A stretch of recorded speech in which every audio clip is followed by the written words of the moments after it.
Então, nós vamos pedindo a todos que mantenham os seus microfones desligados, que nós vamos então dar início a mais uma reunião desta noite, pedindo a Deus e a Jesus e a esses companheiros da espiritualidade que nos acompanham, que dê a sustentação espiritual a cada um de nós, em cada lar que aqui se encontra, reunidos, conectados, que possamos ter junto essas entidades que nos apoiam, que nos inspiram, e que o Newton, esta noite, que trará o tema para nós, possa ser bastante feliz nos ensinamentos de Jesus, nos ensinamentos dos Espíritos, e que possamos, assim, mais uma noite de trabalho, adquirirmos um pouco mais de esclarecimentos, e aqueles que, porventura, estejam entre nós desencarnados, que possam também obter dessa nossa pequena interação aqui, desta noite, o consolo, o alívio, o esclarecimento das suas questões também. Pai nosso que estais nos céus, santificado, Senhor, seja o vosso nome, venha a nós o vosso reino, seja feita a vossa vontade, assim na terra como nos céus. O pão nosso de cada dia dá-nos hoje, perdoa, Senhor, as nossas dívidas, assim como perdoamos aos nossos devedores, não nos deixes cairmos nas tentações do mundo, porém livra-nos de todo mal. Graças te damos, Senhor Jesus, que assim seja. Então, se a Tereza ou o Paulo puder colocar para nós os slides, por favor.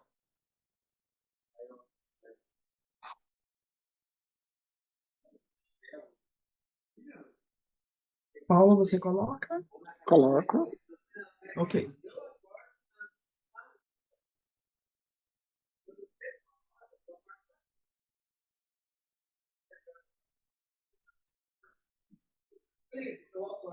Milton, tá bom para você? Está conseguindo ver direito?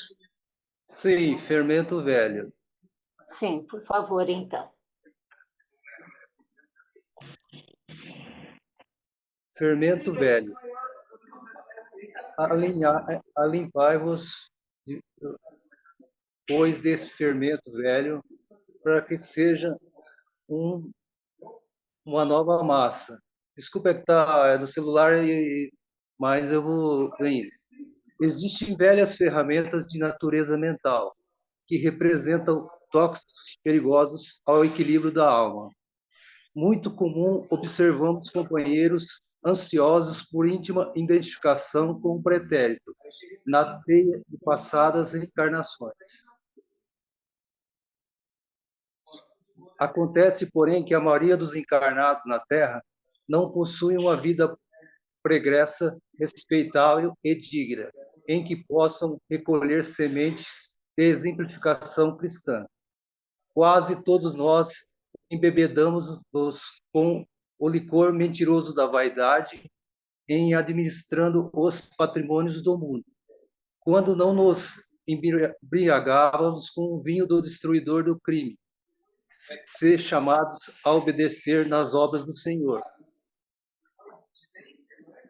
Quem possua forças e luzes para conhecer experiências fracassadas, compreendendo a própria inferioridade, talvez aproveite algo de útil, relendo páginas vivas que se foram. Os aprendizes desses jaez, contudo, são ainda raros nos trabalhos de recapitulação na carne, junto da qual a compaixão divina concede ao servo falido a bênção do esquecimento, para a valorização das novas iniciativas.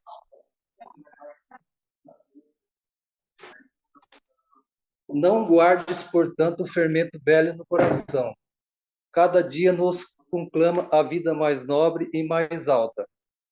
Reformemos-nos a claridade do infinito, bem, assim que nossa massa espiritual nas mãos de nosso Senhor Jesus, Emmanuel. Obrigada, Milton. Desculpe o nervosismo, mas é a primeira vez. Tá bom, Eu daqui a sempre pouco você erro, fica eu bem colocar o tranquilo. óculos. Obrigado, Milton. Tá ótimo. Uma boa noite a todos.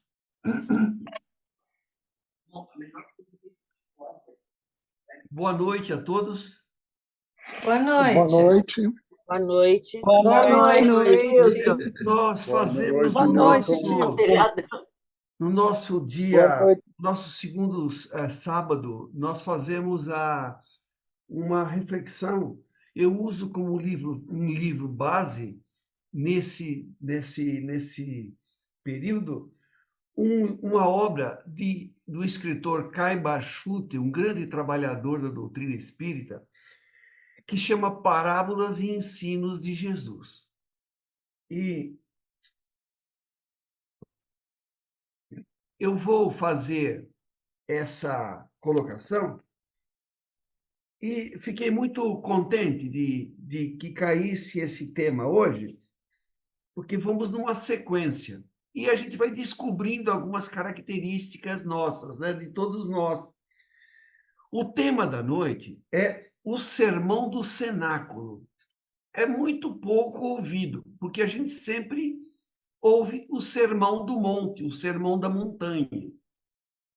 E o Sermão do Cenáculo não é tão conhecido assim. O Kai Barchute, ele disse assim, esse trabalhador, o Sermão do Cenáculo é tão importante, edificante e substancial quanto o Sermão do Monte. E, de certa forma, ele expressa um convite. O porquê que os estudiosos não dão tanta importância no sentido inspirador do Sermão da Montanha, do Sermão do Monte. E ele diz que eles são tão importantes. Ora, vamos pensar, o Sermão da Montanha, qual é? Eles são diferentes, porém fazem parte da mesma construção da obra de Jesus. Não são antagônicos, mas eles têm características diferentes, porque o objetivo era diferente. Então, ele vai dizer para nós qual a ideia do Sermão da Montanha, o Sermão do Monte. Num certo momento, lá naquela região, o Jesus entra na cidade e observa uma quantidade de pessoas que o esperava, provavelmente. Não estavam ali reunidos para nada. E ele, então, observa todas aquelas pessoas. Esse monte se chamava Monte Curumhatin. A gente viu no YouTube esse lugar, era um morrinho. Só que Jesus, nós precisamos de templos, precisamos de igrejas, precisamos de sinagogas, precisamos de casa espírita para falar, para se sentir protegido. Jesus falava onde quer que tivesse ouvinte. Então ele olha aquela multidão e sente que ali era um momento até de uma forma como o escritor relata como foi traduzido do Evangelho, né? Mateus. Jesus abriu a boca e falou, só faltava não abrir a boca para falar, né? Mas ele se pronunciou dessa maneira. Jesus, então, quero crer que Jesus, como estava constantemente ligado ao mundo divino, seria a inspiração divina, a inspiração mediúnica no mais alto nível, onde ele percebesse que teria resultado, que teria ressonância, ele falava. Então, ele vai dizer assim, o escritor, o sermão do cenáculo é tão importante, edificante e substancial quanto o sermão do monte. Este, que é o sermão da montanha, o sermão do monte, é a entrada do Espírito na vida perfeita. O Sermão da Montanha, as bem-aventuranças, bem-aventurança os que sofrem, que, num dizer de Mahatma Gandhi, quando presenteado com a Bíblia por um pastor anglicano, e tempos depois, esse pastor encontra o Gandhi, né, que era um hindu, mas não conhecia o Sermão da Montanha de Jesus, na expressão de Jesus. E esse pastor diz assim: o que você achou da Bíblia? O que você achou da palavra de Cristo? Deve ter perguntado algo assim. E o Gandhi disse: o que você está perguntando de quem? De Cristo ou dos cristãos? Porque eu nunca vi árvore tão boa dar tão maus frutos. A árvore boa, Jesus, e os maus frutos são os cristãos, que não praticam aquilo que Jesus pretendia, ensinou. E ele diz: se toda a espiritualidade de todos os tempos fosse perdida, mas tivessem resgatado e salvo o Sermão da Montanha, nada teria sido perdido. Olha a frase de Gandhi, que belíssima interpretação. Então ele diz assim: que é o Sermão da Montanha, é a entrada do Espírito na vida perfeita. Quer dizer, ele é tão elevado, o Sermão da Montanha é tão superior, que as pessoas, que somos nós, possivelmente, quando interpretarmos como se deve, com toda a profundidade, vamos ter uma ligação muito maior, muito mais intensa com a espiritualidade, porque ela não é algo de fácil absorção. A alma tem que se desprender muito para entender. Tanto é que até hoje algumas pessoas não aceitam a frase das bem-aventuranças: felizes os que sofrem.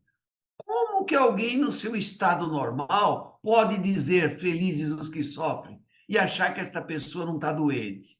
Não é. Ele não falava nesse contexto, ele já falava no contexto da reencarnação,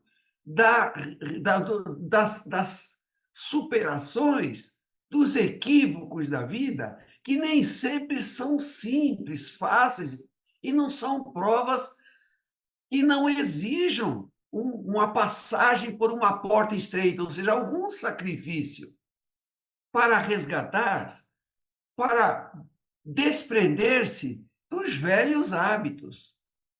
Né? Então ele diz: o Sermão do Monte é a prédica pública dirigida à multidão que, sequiosa da verdade, corria pressurosa a beber na fonte primordial.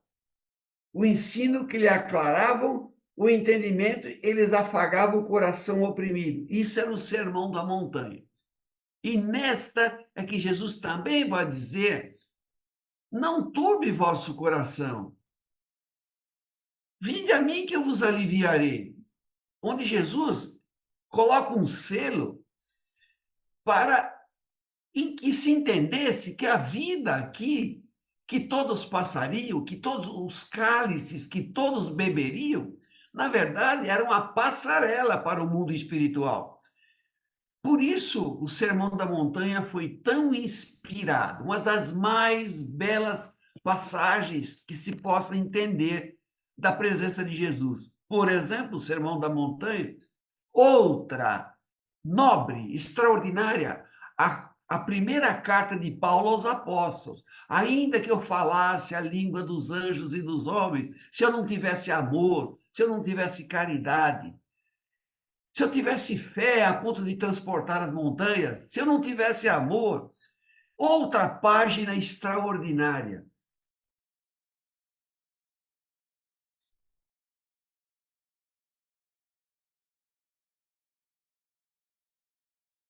Então, né, que era o Sermão da Montanha, é a entrada do Espírito na vida perfeita. Aquele que é o Sermão do Cenáculo é a força, a esperança e a fé para prosseguirmos nessa tão gloriosa senda. Então, ele vai dizer assim: o Sermão do Cenáculo é o conjunto de conselhos e exortações e recomendações que Jesus dirige, particularmente àqueles que de fato querem ser seus discípulos. O Sermão da Montanha é para o espírito, para o ser, para a essência, elevadíssima, tão elevada a condição do espírito que nada o corrói, nem mesmo seus equívocos, nem mesmo seus erros, que pelo crivo das vidas sucessivas, até o pior dos criminosos, até os ímpios, que era a maior expressão da maldade, não está destruído. Ele passará pela reforma, que nem sempre é branda, mas ele não fará. Não fará um ser destruído. Não. Com essa interpretação, ele já destrói a ideia de inferno. E o Sermão do Cenáculo é um conjunto de ensinamentos, de exortações, para aqueles que pretendem seguir a obra missionária de divulgar o Evangelho. As duas se complementam, por quê? Porque para obter as credenciais de uma vida superior, tem que se transformar. E como Jesus é o caminho, a verdade e a vida, e os seus seguidores são instrumentos do ensinamento de Jesus, o Sermão do Cenáculo é para os que seguem Jesus, que fazem parte da sua obra. A ideia é essa. Então, a palavra cenáculo não é uma palavra grega, nem hebraica, né? nem aramaica. É uma palavra do latim. E cena quer dizer jantar. É no momento da reunião do cenáculo que ocorre a Santa Ceia. No trecho que se vai falar do sermão do cenáculo, no diálogo, a palavra sermão, provavelmente, é uma forma respeitosa, porque tudo que Jesus falava tinha um tom superior, um tom de superioridade, um tom de elevação. Mas foi ali que ele fala coisas importantes, dizendo, por exemplo, começa a falar do pão, do alimento, fala do vinho. Os que se seguiram entenderam o pão como sendo pão. O pãozinho lá da padaria que o professor Reginaldo come. Entendeu o pão que é pão. E vinho, vinho. Mas Jesus não quis falar pão de comer e vinho de beber. Ele quis falar, é uma forma metafórica que vai dizer das condições substanciais do qual um discípulo de Jesus deve nutrir-se. Jesus falava de uma maneira metafórica, até mesmo para aqueles seus seguidores. E ele dizia, por exemplo, cuidado com o fermento dos fariseus. Fariseu não é aquele povo. Ele usou aquela maneira de expressar para dizer, olha, tem pessoas que falam de uma maneira bonita, de uma forma até a encher os vossos sentimentos, ora de elevação imoderada, ora os sentimentos de medo. Né? E você toma cuidado com isso. Porque eu estou aqui para vos acolher quando vocês tiverem necessidade. Ele sabia das provas que todos deveriam passar. Então, falando de novo, o sermão do cenáculo é o conjunto de conselhos, de exortações e recomendações que Jesus dirige particularmente àqueles que de fato querem ser seus discípulos. Não dá para assumir uma sequência de condutas ligadas ao ensinamento de Jesus sem ter algumas modificações. Não é com a vida velha, com a vida antiga, que você está preparado para seguir o que Jesus pediu para ser seguido, para explicar. Quando ele diz, vós sois o sal da terra e a luz do mundo, ele quer dizer, olha, o meu reino, que não é deste mundo, veio para dar um norte espiritual para a humanidade. Para vocês se candidatarem a ser participantes dessa condição de seguidor, de divulgador, vocês têm que ser o sal da terra, não estar contaminado.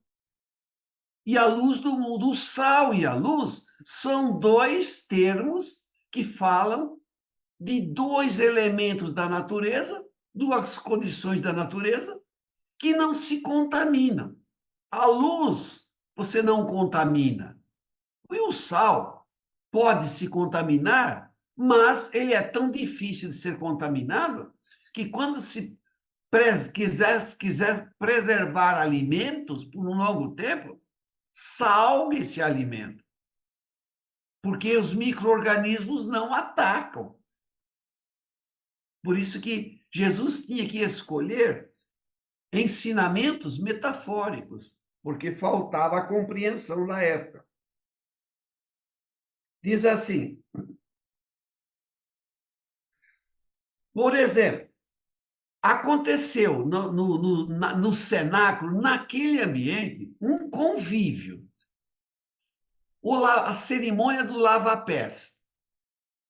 Ora, os apóstolos conheciam Jesus, e Jesus, como uma pessoa que não tinha limites para estimular a brutalidade latente, para transformar em seguidores, em divulgadores, Jesus chama um dos apóstolos, senta aí, moço, e começa a lavar o pé do apóstolo. É claro que foi uma grita geral. Um dos apóstolos deve ser o Pedro, né? O Pedrinho, que sempre tomava a... Não, o senhor não vai lavar meu pé, eu não vou permitir. Jesus conhecia, o Pedrinho era o saco de pancada, né, de Jesus. Você que pensa, se você não deixar eu lavar teu pé, você não vai participar da minha obra. Lá vai o Pedrinho se colocar no seu lugar. É claro que não é a intenção de Jesus, não estava preocupado com o chulé dos apóstolos, não. Era simbólico, era dar uma lição de humildade. Um dia, ele deu lições de humildade também, quando no poço de Jacó, ele encontra uma mulher que foi pegar água. Essa mulher era samaritana. E ele era um judeu, um rabi. Era impensável, era desonroso um rabi, dirigir-se a uma mulher. E mais do que isso, a mulher samaritana. Como Jesus não tinha nenhum receio de absolutamente nada, ele fala para a mulher, que ficou embaraçada com a presença, com o pedido dele, porque ele falou, mulher, Ela já ficou espantada, porque por dirigir-se a ela, dê-me água. Ele não falou, você pode me dar um copinho d'água? Ele falou, dê-me água. Ele não tinha outra intenção a não ser mostrar para ela que ela fazia parte da obra divina na Terra. E ela pensou, eu sou mulher e sou samaritana. Jesus deu uma ordem, mulher, dê-me água. Ela pegou uma canequinha e deu água para Jesus. Jesus disse, olha, você está me dando uma água que mata a sede do corpo. Mas eu vou te dar uma água que mata a sede por toda a eternidade. E ela então vai entender que ele falava das coisas da alma, do valor da elevação espiritual.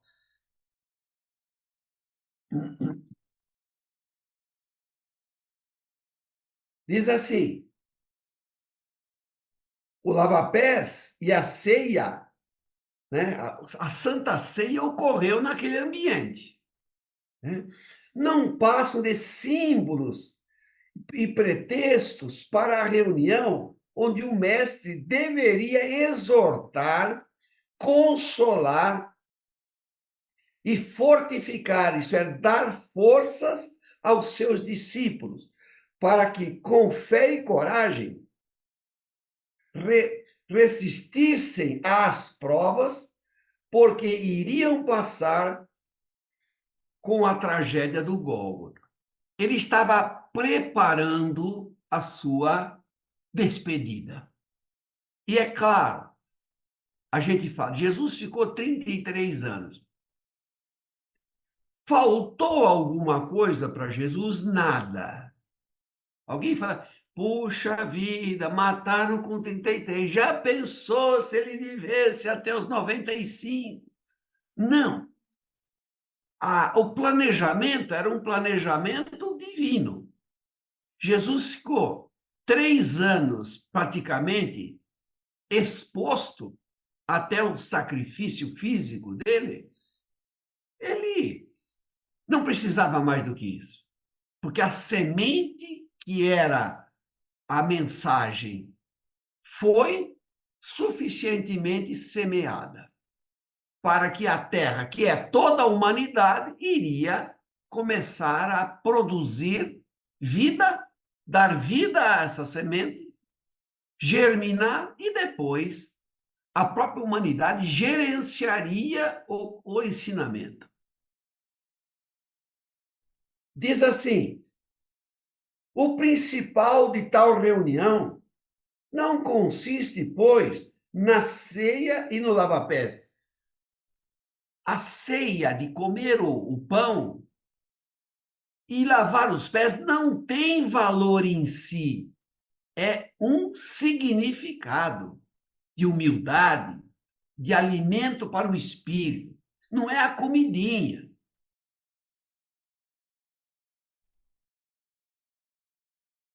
O principal consiste nos ensinos que daí decorrem como luzes cintilantes através das páginas dos evangelhos.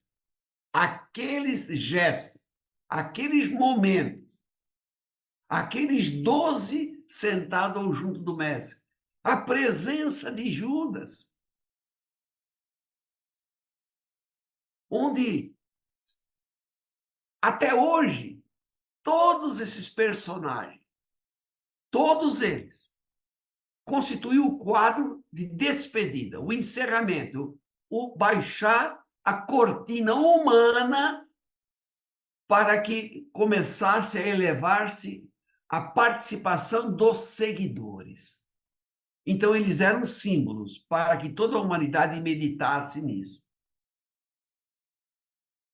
Depois de haver Jesus repartido com aqueles que deveriam cuidar de sua doutrina, o pão, que para Jesus simbolizava a mesma doutrina, e o vinho, que, como essência da vida, representa o espírito que há de vivificá-la. Sempre, depois de munido de uma bacia e cingido de uma toalha, lavar e enxugar os pés de todos, em sinal de humildade e pureza de alma. Começa o seu memorial discurso com as doces palavras de resignação, conforto e esperança. Então, naquele ambiente, ele lava os pés, ele enxuga os pés, ninguém mais contestou que era uma forma de atingir a condição do espírito. Para eles, não, para toda a humanidade. Portanto, o que eu entendo aqui? O sinal de humildade que Jesus, sendo o maior dentre todos, lava os pés. Ele está dizendo, humanidade, quando você encontrar um outro espírito, não se sinta superior a ele, não. Lave os pés dele. Será que eu vou ter que chegar no metrô com a bacinha para lavar o pé de todo mundo? Não é isto que ele está falando. Não trate teu irmão com arrogância. Que irmão? Todos os irmãos da humanidade. Pode ser de outra etnia, pode ser de outra nacionalidade, pode ser de outra crença, pode ser de outra condição de vida, alguém que não tenha onde repousar a cabeça, como ele dizia. Não, absolutamente. Ele quer, não se sinta, não levante o teu nariz para o teu irmão. E aí ele começa o discurso. O discurso, né, o sermão do cenáculo. Não se turbe o vosso coração. Crede em Deus. Perdão, deixa eu ler de novo. Não se turbe o vosso coração. Credes em Deus? É uma pergunta. Crede também em mim. Na casa do meu pai há muitas moradas. Tudo isso faz parte do sermão do cenáculo. E a casa do meu pai tem muitas moradas, ouvimos em todas as religiões cristãs. Ouvimos nas casas espíritas, nas igrejas, onde tem uma reunião cristã, se fala desses ensinamentos.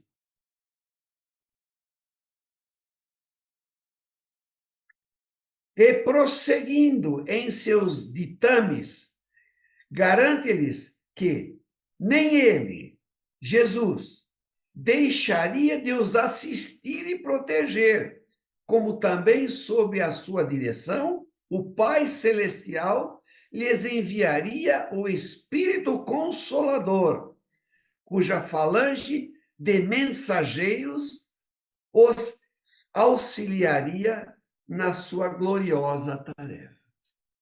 É aqui que está, eu vos enviarei o Consolador prometido. O outro Consolador, porque o primeiro Consolador era ele. E o segundo Consolador, os Espíritos disseram, é o Espiritismo. Pô, mas é muita arrogância dizer que o Espiritismo é aquele Consolador. O que é consolar? Mostrar que a morte não existe. Alguém que perde um filho desencarna um filho. O coração está dilacerado. Mostrar que aquele filho não morreu, não sumiu, continua existindo, é consolar. Alguém que está passando por uma doença, uma dificuldade severa, um câncer profundo, a família toda desesperada, que agora o meu pai, meu irmão, meu filho, minha mãe vai morrer, eu vou ficar sem. E Jesus fala, não turbe o vosso coração, eles não vão morrer, porque o meu pai não deseja nem mesmo a morte do ímpio, ninguém. O espírito é imortal. E as mensagens mediúnicas vêm mostrar, por meio de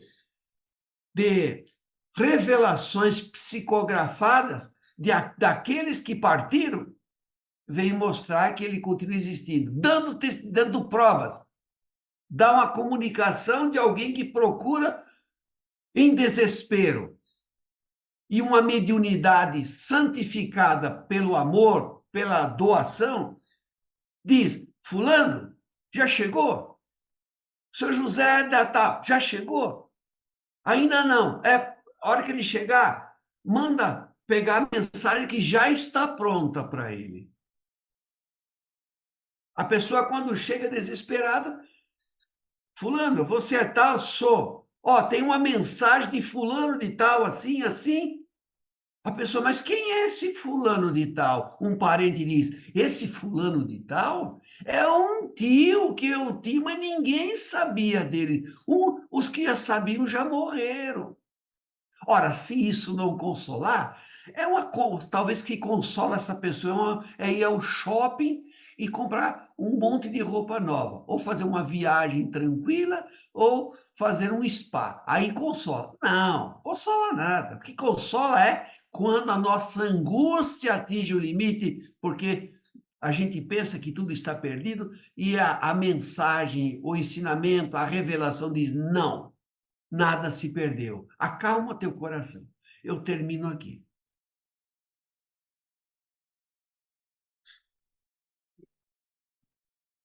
Então, nós temos um tempo agora para questionarmos, refletirmos, aí colocarmos ideias.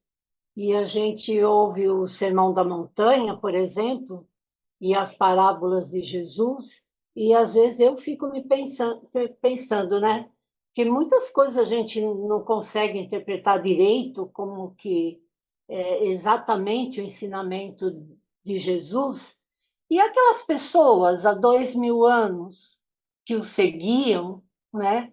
E como entendiam isso? Os seus discípulos, como é o Sermão do Cenáculo, aí, que eu também não conhecia, nunca tinha ouvido esse termo. Ele fala diretamente aos discípulos, que talvez fossem pessoas, né, com certeza, pessoas mais preparadas que entendessem esses ensinamentos. Mas o povo, de uma forma geral, pergunta você, Newton, como que seguiam Jesus? É, realmente havia um entendimento das lições de Jesus, no seu ponto de vista? Ah, sim. Jesus foi muito claro. Foi perguntado a ele, Senhor, por que que para eles o Senhor fala por parábolas e para nós não? Então eu entendo que nessa resposta de Jesus, os apóstolos, Jesus conversava detalhadamente tudo que teriam que saber. Falava de reencarnação, porque eu andei passando alguns videozinhos aí de alguns pessoas, dos judeus, rabinos, que falam que a reencarnação é perfeitamente conhecida. Quem quiser saber de um livro de Andrea Kogan, que é judia, eles fazem reunião espírita, estudam o livro dos espíritos, não próprio nas reuniões que fazem. Talvez o judeu ortodoxo não, talvez esse não, mas os judeus, no modo geral, têm ideia de reencarnação. Né? Então, os apóstolos, quem eram os apóstolos? Espíritos preparados, não na terra. Eles vieram porque tinham condições. Eles vieram para dar alicerce, guarida, acolhimento, companheirismo para Jesus, que estaria muito isolado. Não que não pudesse fazer, mas eles vieram para ajudar a germinar a semente. Então, eles não poderiam manifestar toda a grandeza que eles tinham, que eles eram. Não podiam. Porque ninguém, absolutamente ninguém, poderia obscurecer a personalidade de Jesus. Ele era o jarro da mesa. Para marcar. Quando Jesus parte, o Pedrinho, que era um covardão, não. Ele foi perseguido, ele se tornou um líder de todos, que batia de frente com Paulo, não é com você não, hein, Paulo? É com outro Paulo, né? Batia de frente com o Paulo, porque o Paulo, quando conheceu os ensinamentos de Jesus, o Paulo ficou deslumbrado. Ele queria... Paulo, você não pode ser assim, você está... Ele falou, fez uma pregação, não sei se foi com 3.000 ou com 5.000, ele chegou para o pessoal e falou, pessoal, convertemos 5.000. O Pedro falou, não é assim. Você fez maravilhosamente, foi tudo bem, porém, eles ainda não passaram pelos testes. Então, aqueles que entenderam Jesus estavam preparados para receber os ensinamentos diretamente, na lata, como nós conversamos aqui. Os outros não podiam, porque não teriam entendimento. Mas, ao longo do tempo, alguns outros vieram que entenderam. Mas, então, os apóstolos eram espíritos que estavam preparados e a verdade é que eles já entendiam. Apenas quando Jesus sai de cena, eles precisaram, então, assumir a preparação que fizeram nas vidas que eles já sabiam o que era reencarnação, mediunidade, sabiam tudo.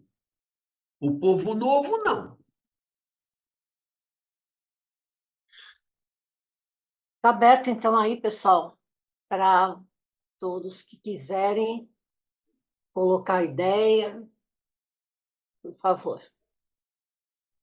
Oi, eu quero fazer uma pergunta para o Newton, uma reflexão que me ocorreu agora. Baseado assim nisso que você falou, acabou de falar, com relação à postura de Paulo, né, de querer já transformar todo mundo assim logo de cara, e às vezes eu tenho a impressão que a gente acaba caindo nessa, né, como espíritas, querendo que todo mundo seja espírita e querendo que as pessoas assimilem assim de uma só vez coisas que a gente vem já buscando há muito tempo, né? Você acredita que a gente ainda cai muito nesse mesmo engano de Claro que querer que as sim, pessoas se melhorem, né? claro que sim. É, a pessoa que recém se encanta com o espiritismo acha que o espiritismo vai servir para arrancar calo, curar caspa, tudo, tudo. E os espíritos disseram o seguinte: não façam, o espiritismo não pode fazer proselitismo. Proselitismo é angariar adeptos. Não cometa o erro de achar que a função do espiritismo é ter as casas cheias. Não é isso. Porém, se alguém quiser saber, não coloque a candeia debaixo do alqueire. Não saia batendo nas portas, cutucando as pessoas, debatendo religião, nada. Não façam isso. Porém, se alguém chegar, escuta, o que o Espiritismo fala sobre isso? Fale. O Espiritismo fala isso. Qual a interpretação que se dá quando uma pessoa da sua família, um pai, um irmão, um filho, comete um erro desses que eu aprendi que quem comete vai para o inferno. Vai virar lá o pastelzinho do capeta, né? Queimando. Não! Então, quando ele te perguntar, olha, meu coração está oprimido, porque uma pessoa muito amada cometeu um erro que não se faz. E eu aprendi que quem comete esse erro vai para o inferno. Aí você fala, olha, você quer saber o que o Espiritismo faz? E eu concordo. Vai dizer que ninguém estará perdido. Fala que o inferno não existe. Na verdade, os espíritos que pretensamente iriam para o inferno são almas, como todos nós, que cometemos erros. E que os erros é fruto da ignorância da lei divina. Portanto, quem cometer erros contra a humanidade está cometendo um erro contra a sua própria evolução. A única coisa que essa pessoa vai ter que fazer é ela vai ter que modificar a sua compreensão, aceitar a sua culpa. Ah, mas pelo que eu conheço daquela pessoa, vai demorar. Não tem importância. Ele vai reencarnar tantas vezes quantas forem necessárias. E enquanto não admitir que cometeu erro, vai reencarnar, vai desencarnar, passando por provas difíceis até que a acupuntura divina espete a sua alma.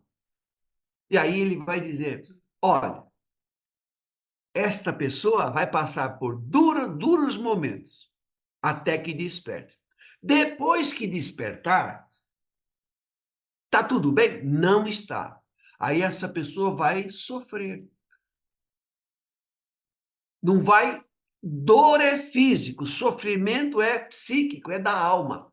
Então, quando a pessoa, numa das encarnações, reencarna com o corpo mutilado, né, em decorrência dos abusos que teve no passado, essa pessoa vai olhar e falar, mas quanta besteira eu fiz. Vai botar a mão na cabeça e vai falar, e agora? Bom, agora você vai pensar no que fez. E depois que eu já admiti que eu não estou bem, já admiti que eu cometi o erro, acabou? Não. Espera um pouquinho. Você agora vai ter que aguardar a sua maturação, que nem o queijo, como o vinho, como um alimento, tem que esperar maturar. E aí, no final, tudo bem? Não. Aí você vai repor a bobagem que você fez. Você matou o filho de alguém, tu vai dar vida a esse alguém. Ou a vida biológica, ou você vai ter essa criatura nascendo no teu lar. Você vai adotar a criancinha mais linda do mundo. E foi aquele que um dia você teve contento. Aí você, poxa, eu recebi essa criatura e estou passando um perrengue. Aí vem um daquele bem orelhudo e fala assim, também você vai se meter a adotar, que é para te estimular. Como ele não tem conhecimento que a adoção é aquele filho que você um dia rejeitou, ou que você, mas que vai cair na tua mão se precisar. Isso é o ato de amor que redime o passado. Portanto, a adoção é uma das mais belas passagens de um ser humano sobre a Terra. Aí, quando os espíritos estiverem harmonizados, depois de séculos ou até milênios, aí sim, já fez uma limpeza na alma, bem feitinho. Obrigada, Newton. Mais alguém?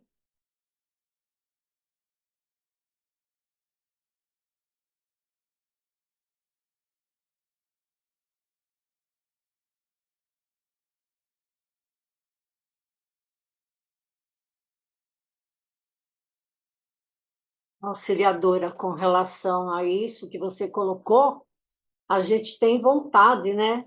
Porque vê a pessoa, às vezes até a pessoa da família, amiga, a gente vê a pessoa e fala, puxa vida, né?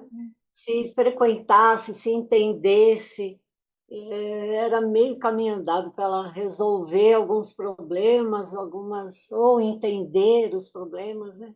Então, às vezes, realmente, a gente tem vontade, né? Tem que tem que se conter, porque tem alguns que, como o Newton falou, buscam, se interessam, tentam entender, embora a gente saiba que muitas vezes coisas que o Espiritismo traz para a gente não são para qualquer pessoa já conseguir assimilar e fazer uma transformação, né?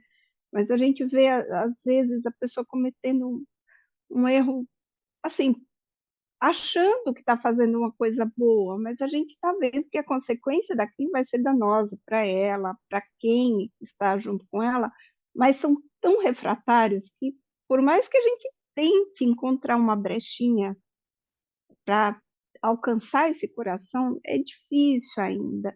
E a gente precisa aprender a não sofrer por isso, não sofrer pelas escolhas dos outros, porque senão, às vezes, a gente sofre, né? A gente tenta na medida do nosso possível, mas a gente não pode escolher pelos outros, né? Uma das coisas que o Espiritismo traz para a gente é respeitar o livre-arbítrio alheio, né? Respeitar, como o Newton falou, o tempo de maturação de cada um, que cada um vai ter o seu, né? Mas, como você falou, Cléo, tem hora que é difícil, o coração da gente chega a ficar apertadinho. Mas a gente vai, é aprendizado para a gente Está na também, né? oração, né? Orando para ver se a pessoa... Sempre, é Mas verdade. cada um, como você falou, tem o seu caminho, né? A sua escolha e... Seu tempo, né? É um aprendizado difícil para a gente, mas tem que passar, né?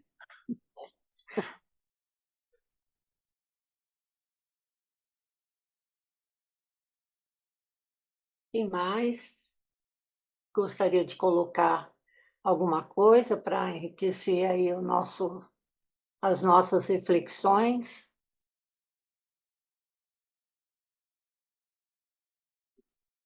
Um pensador oriental fez parte da... Ele era, acho, budista, né? Depois ele fez parte da teosofia da Madame Blavatsky. É aquele pensamento bem oriental, né? Ele dizia: quando o discípulo está pronto, o mestre aparece. Se o discípulo quiser forçar-se a estar com o mestre, não consegue.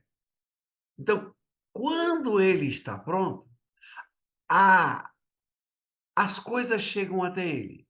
Não precisa ser por nós. Num ambiente qualquer, quanto uma vez com uma pessoa amiga, né, já espírita desde sempre, essa pessoa um dia teve uma desavença com um parente. Teve uma desavença com um parente. E ficaram sem falar por anos e anos. E um dia, alguém, numa conversa, disse: e fulano? A gente não se fala há muito tempo. Houve um desentendimento, cada um para o seu lado, e foi, por que isso, como é que você se sente em relação a ele? Essa pessoa era um primo, coisa desse tipo.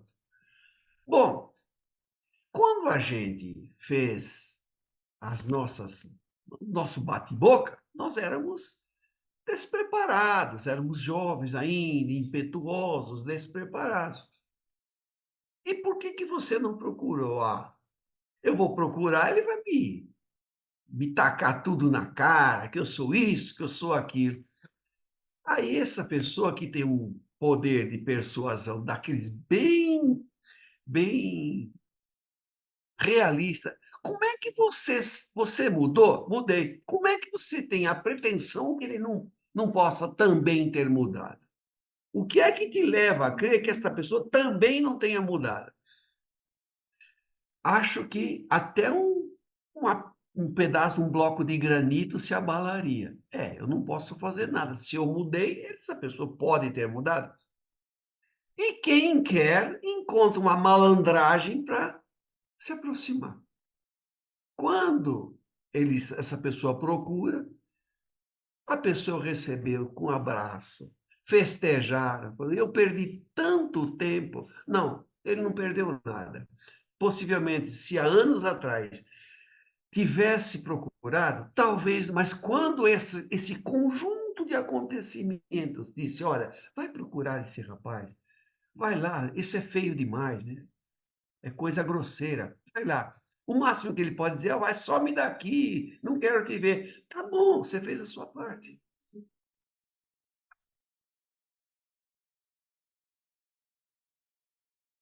Em relação àquilo que a Cléo trouxe logo no começo, do entendimento dos discípulos e das pessoas, eu fiquei pensando, porque no livro Há 2000 anos, quando o Emmanuel relata o que ele sentiu ao encontrar-se com Jesus, é assim, todo o ambiente se modificou, porque assim, ele não era uma pessoa má, ele só tinha um orgulho exacerbado, mas assim, na trajetória dele, ele já tinha muitas conquistas do coração, né?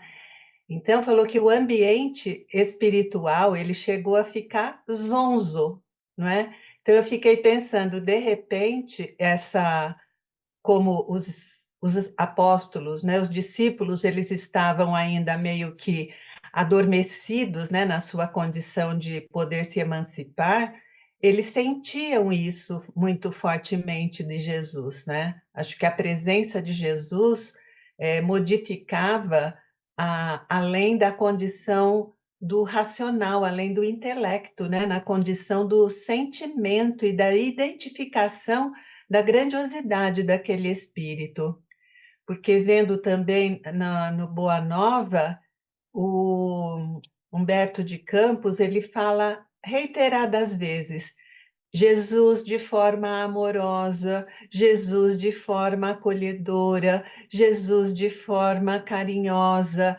com meiguice. Então, eu fiquei pensando quando a Cléo falou, porque eu nunca tinha pensado dessa forma, né? Então, eu penso que essa condição daquelas almas estarem aptas a captar a alma de Jesus, pelo menos no que era possível naquele momento, fazia com que a relação deles fosse bastante mesmo diferenciada, né? Então, o que vocês acham disso? Eu acho que é isso mesmo, porque quando vamos baixar, né? Jesus, a gente não vai conseguir estar perto, mas o pessoal que eu nunca vi o Chico de perto, mas diz que ele passava, eu mesmo, quando vê o Chico tá falando, eu tenho vontade de chorar. Então, imagina como que é a vibração desses espíritos, né? Não atinge, não vai pensar no raciocínio, é uma coisa que envolve todo mundo. Nossa, lá quando no Perseverança que o Chico ia, o pessoal falava, né, do perfume, que por onde ele passava, eu ficava imaginando a categoria espiritual dele e a gente ouvindo quando ele faz uma prece, quando é a voz dele, é diferente. Nossa, o espírito envolve, né? Imagina Jesus, né? Então eu creio que é isso mesmo. Ele modifica por si só todo aquele local e a passagem dele na Terra era tão grandiosa, um fato tão grandioso que todos que estavam perto, acho que aproveitaram, né? Eu vi o Chico duas vezes, né? Uma vez no Perseverança e uma vez na penitenciária. Você não sabe o que acontece porque a presença dele é antecipada por muita gente que vem para recepcioná-lo. Na verdade, ele praticamente não anda, porque o pessoal carrega, vai arrastando. E ele já tem um chassi de gafanhoto, de pernilongo, né? Os caras vão espremendo o Chico e vai levando ele para onde eles querem, né? E o ambiente fica realmente muito, assim, diferente. Parte pela condição dele e parte pelas que vão lá. Lá e vão aqueles que vão se embevecer com aquela presença, como dos grandes espíritos que passou pela Terra. E por pessoas que vão em busca de mitigar seus sofrimentos. E o que mais a gente percebe, o que emociona aquelas pessoas que estão sofrendo por perdas ou por condições de muito sofrimento, né? Por perdas, por desânimos. São esses que dão o tom, sabe? Grande parte dos que estão são pessoas que estão equilibradas, já conhecem, que nem o pessoal lá do grupo AMA, o Jorge, o pessoal, são pessoas que sempre iam à casa do Chico. Mas quem eram os protagonistas naqueles momentos eram almas sofridas, né? No sentido, não eram pessoas, não estavam lá naqueles momentos para buscar alimentos, porque era a reunião à noite, e eles tinham as doações e tal, mas eram pessoas que sofriam por perdas, filhos drogados, uma série de coisas. O ambiente se transforma realmente.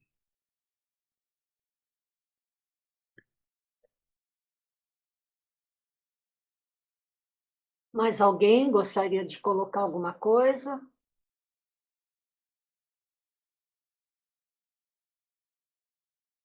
Nós estamos no horário, mas temos sempre um tempo aí para quem quiser complementar.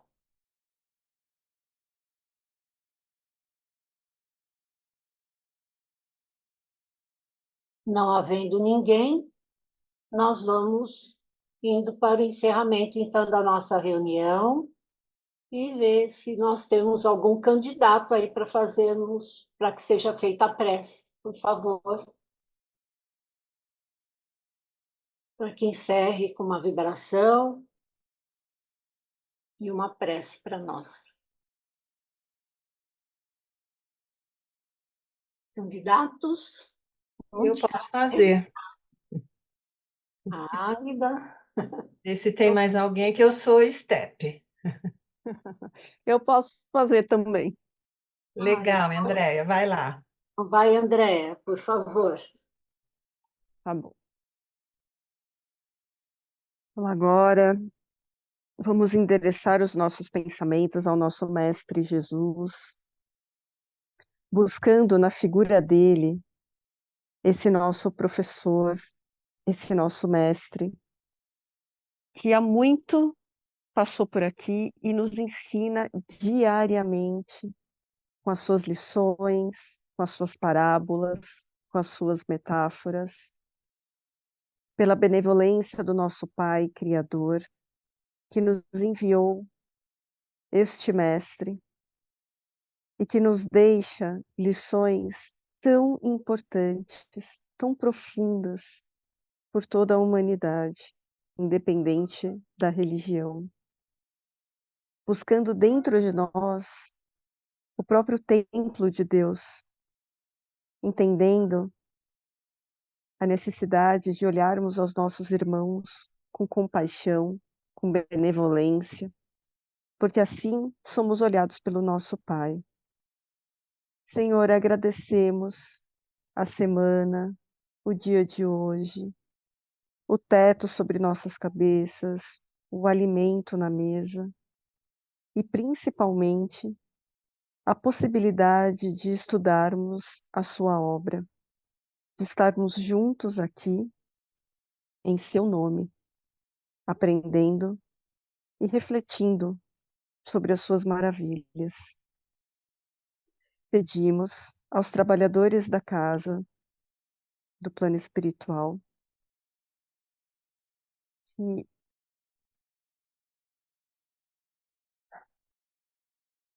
que abrace a todos nós, a todos os nossos irmãos que neste momento enfrentam os seus momentos de aflição, as suas duras provas, nossos irmãos que se encontram desalojados, desabrigados, sem um teto, nossos irmãos que se encontram na rua, principalmente nessa época de frio, nossos irmãos que se encontram encarcerados, nos orfanatos, nos hospitais, cada um com a sua dura missão, com a sua tarefa a ser cumprida. Que a sua misericórdia, Pai, abrande essas dúvidas, esses momentos tão desafiadores. Porque no final, Pai, estamos aqui para fazer a sua vontade, muito mais do que a nossa própria. E assim, pedimos também por aqueles nossos irmãos, nossos amores, que já se encontram na pátria espiritual, que eles se encontrem cercados de muita luz, de muito amor, com a possibilidade de continuarem o seu desenvolvimento na nossa pátria espiritual. Pai nosso que estais nos céus, santificado, Senhor, seja o teu nome. Venha a nós o vosso reino e seja feita a tua vontade, assim na terra como em todos os lugares. O pão nosso de cada dia, Senhor, dai-nos hoje e sempre. Perdoa as nossas ofensas, assim como nós perdoamos aqueles que nos têm ofendido. E não vos deixes cair na tentação do mundo, mas livra-nos, Pai, de todo mal, pois só teu é o reino, poder e a glória, de hoje e perante toda a eternidade. Que assim seja, graças a Deus.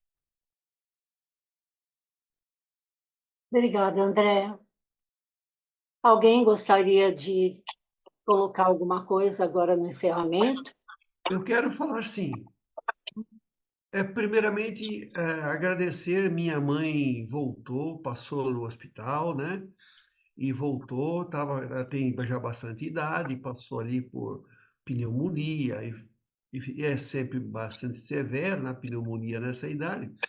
Então, eu agradecer que ela conseguiu permanecer aqui conosco por um tempo, mas se não acontecesse, se ela tivesse partido, ia agradecer do mesmo jeito. Deus não é bom porque a minha mãe não morreu. Deus é bom independente daquilo que acontece com a gente.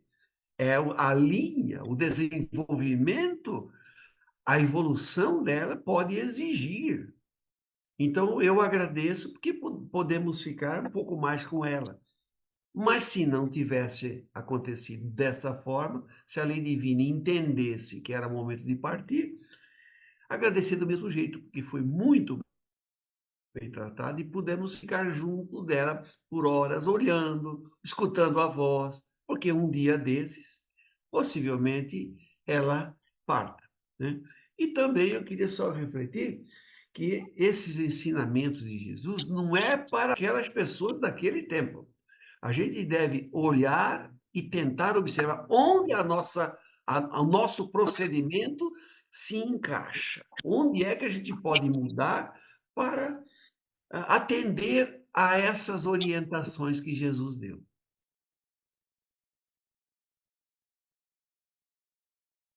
Mais alguém? Desejo uma boa noite a todos, um bom domingo e até quarta. Boa noite, Boa gente. noite. Até. Tchau, tchau. Boa noite a todos. Fiquem com Deus. Um bom domingo a todos. Boa noite, bom domingo. Boa noite, bom domingo. a todos.